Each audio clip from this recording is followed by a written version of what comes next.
ઉનાળામાં પાણીને લઈને પાણી પુરવઠા મંત્રી કુંવરજી બાવળિયાએ નિવેદન આપ્યું.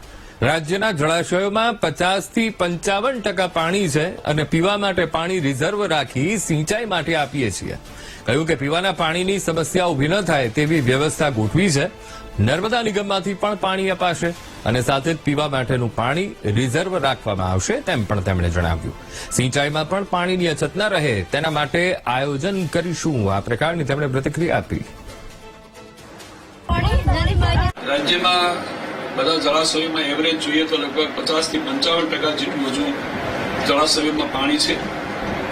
અમે સિંચાઈ માટે જે જળાશયોમાંથી પાણી આપીએ છીએ ત્યાં એ જળાશયોમાં પહેલા પીવાના પાણી માટેનું રિઝર્વેશન રાખ્યા પછી સિંચાઈનું પાણી આપીએ છીએ. ઉનાળો શરૂ થવા જઈ રહ્યો પણ અમે પીવાના પાણી માટે પણ એ જ રીતે બંનેનું અમારું સિંચાઈ વિભાગ અને પાણી પુરવઠા વિભાગના બેના સંકલનથી પીવાના પાણી માટેની કોઈ સમસ્યા ઊભી ન થાય એ રીતની અમે વ્યવસ્થા ગોઠવી છે. રાજ્યના માન્ય મુખ્યમંત્રી જેમણે નર્મદા નિગમમાંથી પણ એ પ્રમાણે પાણી અમને જળાશયોમાં આપશે.